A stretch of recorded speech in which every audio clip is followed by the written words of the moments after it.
नमस्कार दोस्तों, मैं लोकेश कुमावत आप सभी का अपने इस डिजिटल प्लेटफ़ॉर्म पर स्वागत करता हूँ। पिछली क्लास में हम बात कर रहे थे कोशिका विभाजन के बारे में। ये हमारा कोशिका चैप्टर से लास्ट टॉपिक है और लास्ट वीडियो है। इसके बाद कल हम मिलेंगे इसके क्वेश्चन आंसर्स के साथ में। कोशिका विभाजन में हमने जान लिया था समसूत्री विभाजन के बारे में। विभाजन जो है कोशिका का 2 प्रकार से होता है, समसूत्री विभाजन और अर्धसूत्री विभाजन। समसूत्री विभाजन जो होता है, समसूत्री विभाजन होता है अपना कायिक कोशिकाओं में। कायिक कोशिकाओं जिससे कि घाव का मरम्मत होती है, अंगों में वृद्धि होती है, ठीक है। इस प्रकार से बनी पुत्री कोशिकाओं में गुणसूत्रों की संख्या क्या होती है, बराबर होती है, जनक कोशिका के बराबर होती है, ठीक है। और इस प्रकार से जो समसूत्री विभाजन होता है उसमें 2 पुत्री कोशिकाओं का निर्माण होता है, 2 पुत्री कोशिकाएं बनती हैं। अब बात करते हैं अपन अर्धसूत्री विभाजन के बारे में। तो अर्धसूत्री विभाजन जो होता है वो होता है जनन कोशिकाओं में। कौन सी कोशिकाओं में होता है, ये होता है जनन कोशिकाओं में। इसके बाद हम बात करें तो इसमें संतति कोशिकाओं में गुणसूत्रों की संख्या आधी रह जाती है, जबकि समसूत्री विभाजन में बराबर होती है गुणसूत्रों की संख्या। इसमें पुत्री कोशिकाओं में गुणसूत्रों की संख्या क्या रह जाती है, आधी रह जाती है, ठीक है। इसके बाद अपन बात करते हैं, यह विभाजन 2 चरणों में होता है। अर्धसूत्री विभाजन जो है उसके कितने चरण होते हैं, फर्स्ट और सेकंड, 2 स्टेप होती हैं इसकी, जबकि समसूत्री विभाजन एक ही बार में कंप्लीट हो जाता है। जनन के समय जनक कोशिका से 4 संतति कोशिकाओं का निर्माण होता है, यानी कि 4 संतति कोशिकाएं बनती है, जबकि समसूत्री विभाजन अपनी 2 पुत्री कोशिकाएं बनती थी। अब बात करेंगे हम अर्धसूत्री विभाजन प्रथम के बारे में और अर्धसूत्री विभाजन द्वितीय के बारे में। सबसे पहले हम जान लेते हैं अर्धसूत्री विभाजन प्रथम। अर्धसूत्री विभाजन प्रथम में भी वही अंतरावस्था होगी, उसके बाद में केंद्रक विभाजन होगा, उसके बाद में कोशिका द्रव्य विभाजन होगा। तो अंतरावस्था के बारे में जान लेते हैं, इसको अपन क्या बोलते हैं, तैयारी की अवस्था। ये हम पढ़ते आ रहे हैं, इसको अपन बोलते हैं तैयारी की अवस्था, ठीक है। आवश्यक पदार्थों का संश्लेषण होता है इसमें और न्यूनकारी विभाजन है। न्यूनकारी विभाजन इसको क्यों बोलते हैं, क्योंकि इसमें अर्धसूत्री विभाजन प्रथम जो है, इसमें अर्धसूत्री विभाजन प्रथम में पुत्री कोशिकाओं में गुणसूत्रों की संख्या जनक कोशिका की तुलना में क्या रह जाती है, आधी रह जाती है, आधी गुणसूत्र रह जाते हैं, ठीक है। जबकि समसूत्री विभाजन को अपन क्या बोलते थे, समविभाजन। इसको समविभाजन क्यों बोलते थे, क्योंकि इसमें गुणसूत्रों की संख्या जनक कोशिका के बराबर रहती थी। आगे हम जान लेते हैं केंद्रक विभाजन के बारे में। तो केंद्रक विभाजन में सबसे प्रथम अवस्था आती है अपनी prophase first. Prophase first, prophase first जो है ये समसूत्री विभाजन से लंबी है और जटिल है, यानी कि इसकी तुलना यदि समसूत्री विभाजन की प्रोफेज से की जाए तो उसकी कंपैरिजन में यह लंबी है और जटिल है। गुणसूत्रों का संघनन होता है तो ये लंबे दिखाई देने लग जाते हैं, मोटे दिखाई देने लग जाते हैं और स्पष्ट दिखाई देने लग जाते हैं, ठीक। उसके बाद तारक काय का विभाजन होता है। तारक काय के विभाजन से 2 पुत्री तारक केंद्रों का निर्माण होता है, 2 पुत्री तारक केंद्र बनते हैं, ठीक है। इसके बाद अपन बात करते हैं केंद्रिका और केंद्रक झिल्ली का विलोपन हो जाता है, यानी कि समसूत्री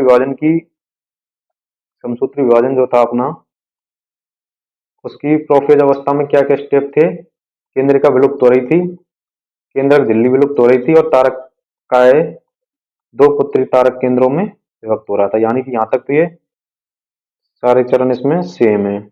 इसके बाद अपन बात करते हैं कि समान जीन रखने वाले समजात क्रोमेटिड का कुंडलन हो जाता है, यानी कि ऐसे गुणसूत्र जो समान जीन रखते हैं, यानी कि समान गुणों वाले जीन रखते हैं, वो आपस में कैसे हो जाते हैं, कुंडलित हो जाते हैं। इस प्रकार से आपस में ऐसे कुंडलन कर लेते हैं वो, ठीक है।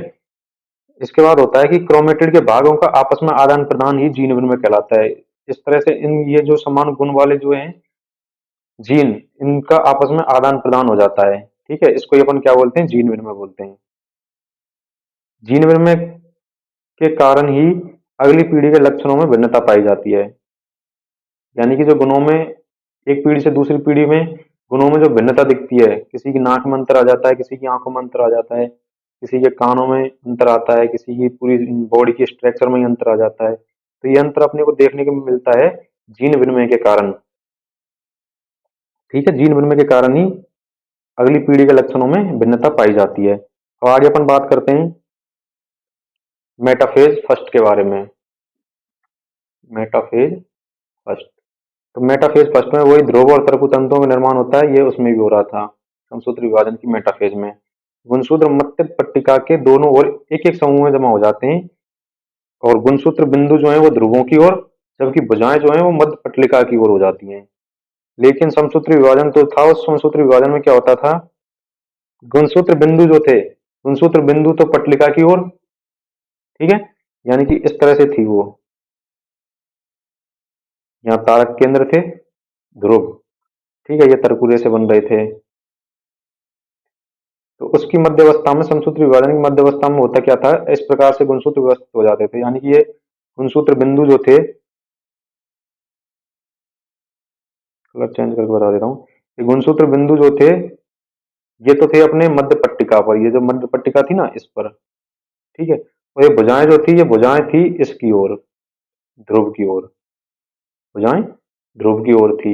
लेकिन यहाँ पे उल्टा हो रहा है, यहाँ पे गुणसूत्र बिंदु ध्रुवों की ओर है, यानी कि उसकी अपोजिट है, ये गुणसूत्र बिंदु तो ध्रुवों की ओर है और भुजाएं मध्य पट्टिका पर है। एक बार डायग्राम से समझ लेते हैं, ये देखो, अब यहाँ पे जीन में हुआ था, जिसके कारण ये रेड कलर का जो गुणसूत्र है, ये वाला गुणसूत्र जो है, इसमें ब्लू दिखाई दे रहा है अपने को, ये देखो, रेड में ब्लू दिखाई दे रहा है, तो इसी को अपन बोलते हैं जीन विनिमय, ठीक है।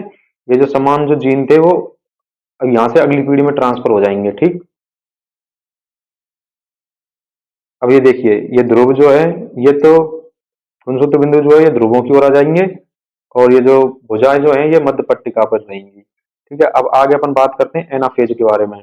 तो एनाफेज में क्या होगा, जो समसूत्री विभाजन की अपनी एनाफेज थी, समसूत्री विभाजन की एनाफेज में क्या होता था, समसूत्री विभाजन की एनाफेज में ये जो गुणसूत्र बिंदु थे ये विभाजित हो जाते थे, सेंट्रोमियर जो है वो विभाजित हो जाते थे, गुणसूत्र बिंदु विभाजित,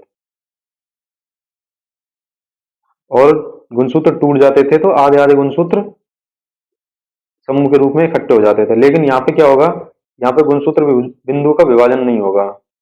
जब गुणसूत्र बिंदु का विभाजन नहीं होगा तो तर्कों के संकुचन से, तर्कों के संकुचन से पूरा के पूरा गुणसूत्र ही ध्रुव की ओर ट्रांसफर हो जाएगा, ठीक है। ये दोनों किधर आ जाएंगे, ध्रुव की ओर आ जाएंगे, और अगले स्टेप में ये इस तरह से समूह के रूप में व्यवस्थित हो जाएंगे, टीलोफेज में, ठीक है, समूह के रूप में व्यवस्थित हो जाएंगे और इनके चारों ओर केंद्रिका बन जाएगी और केंद्रक झिल्ली बन जाएगी। चारों ओर तो बन जाएगी इनकी केंद्रक झिल्ली और मध्य में क्या आ जाएगी, केंद्रिका आ जाएगी, ठीक है। इसलिए यहाँ पे चार गुणसूत्र थे, तो यहाँ पे दोनों कोशिकाओं में दो दो गुणसूत्र रह जाएंगे, यानी कि एक कोशिका से दो पुत्री कोशिकाओं का निर्माण हो गया।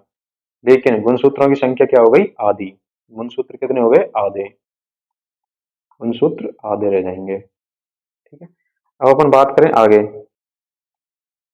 पश्चावस्था प्रथम के बारे में। समसूत्री विभाजन की भांति यहाँ पे सेंट्रोमियर का विभाजन नहीं होता, मैंने भी बताया था ना आपको, गुणसूत्र बिंदु जो है, गुणसूत्र बिंदु का विभाजन नहीं होता, गुणसूत्र बिंदु विभाजित नहीं होता,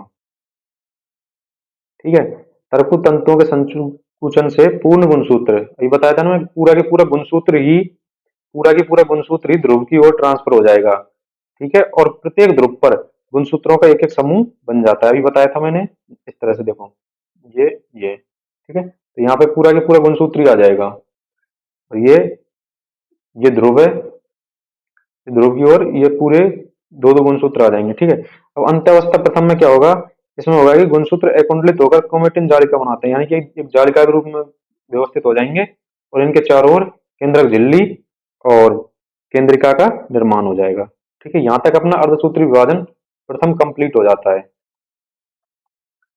अर्धसूत्री विभाजन हो गया प्रथम, ठीक है। अब जो ये पुत्री कोशिका बनेगी अपनी, ये जो पुत्री कोशिकाएं बनी है, वह स्पष्ट देख लेते हैं। ये जो पुत्री कोशिकाएं बनी है, ठीक है, इन कोशिकाओं में क्या होगा, ये अपनी प्राप्त होंगी अर्धसूत्री विभाजन प्रथम से प्राप्त हुई है ये अपने को, अर्धसूत्री फर्स्ट से। अब यहाँ पे क्या होगा, इसमें कोश का द्रव्य विभाजन होगा, कोश का द्रव्य विभाजन होने के बाद में ये स्टेप प्राप्त हो जाएगी अपने को, ये स्टेज आ जाएगी, ठीक है। इस तरह से ये दो पुत्री कोशिकाएं प्राप्त हो जाएंगी अपने को, ठीक, ये ऐसे हैं। ठीक है। अब इन दो पुत्री कोशिकाओं में अब यहाँ के बाद में होगा अर्धसूत्री विभाजन द्वितीय, अर्धसूत्री द्वितीय। ठीक है। तो अर्धसूत्री विभाजन द्वितीय जो होता है वो सेम समसूत्री विभाजन की भांति होता है, समसूत्री विभाजन की तरह ही होता है। देख लीजिए यहाँ से मियोसिस सेकंड प्रारंभ हो रहा है। ठीक है। ये दो पुत्री कोशिकाएं, दो पुत्री कोशिका। ठीक है। एक ये इसमें क्या होगा कि सबसे पहले गुणसूत्र स्पष्ट दिखाई देने लग जाएंगे। ठीक है। ये प्रोफेज अवस्था है तो गुणसूत्र स्पष्ट दिखाई देने लग गए। ठीक है। एक तारक का जो है दो पुत्री तारक केंद्रों में विभाजित हो गया, ये हो गया। और केंद्र झिल्ली और केंद्र का विलुप्त हो जाएगी। अगली स्टेप आ जाएगी मेटाफेज द्वितीय। मेटाफेज द्वितीय में क्या होगा, तरकुरे से बनने लग जाएंगे, दिख रहे हैं जो अपने को। ठीक है। ये तरकुरे से बनने लग गए, ये तरकुरे से बनने लग जाएंगे। ठीक है। और गुणसूत्र इनके बीच में व्यवस्थित हो जाएंगे। अगली बार क्या होगा, जो एनाफेज थर्ड है इसमें गुणसूत्र बिंदु विभाजित हो जाएंगे। यहाँ पे गुणसूत्र बिंदु विभाजित नहीं हो रहे थे, विभाजित नहीं हो रहे थे, लेकिन यहाँ पे विभाजित हो जाएंगे। और विभाजित होके ये अर्ध गुणसूत्र ध्रुवों की ओर आ जाएंगे। जब ये अर्ध गुणसूत्र ध्रुवों की ओर आ जाएंगे तो इस तरह से स्ट्रक्चर अपने को प्राप्त होगी। ठीक है। इसके बाद में एक केंद्रिका बन जाएगी और केंद्रक झिल्ली आ जाएगी। ठीक है। इसके बाद फिर हो जाएगा अपना कोश का द्रव्य विभाजन। कोश का द्रव्य विभाजन किससे होगा, तो कोश का द्रव्य विभाजन होगा अपना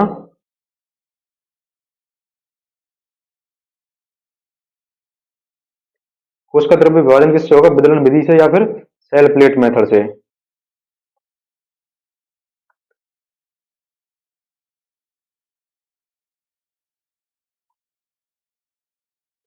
सेल प्लेट मेथड से। ठीक है। यहां तक कोई दिक्कत नहीं है। आगे अपन बात करेंगे, एक मिनट हटा लेते हैं थोड़ा।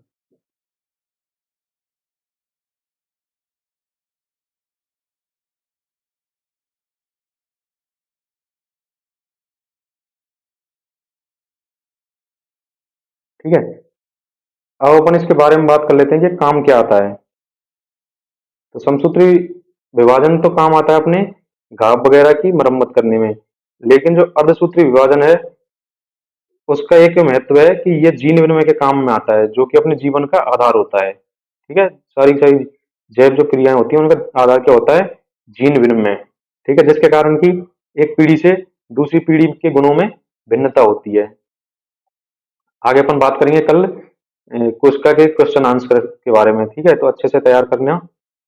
और यदि आप लोगों को कंटेंट पसंद आ रहा है तो वीडियो को लाइक करें, कमेंट करें, जिससे हमें मोटिवेशन मिले। और साथ ही साथ में चैनल को शेयर करें और सब्सक्राइब करें और अपनी तैयारी को मजबूत करें। Thank you.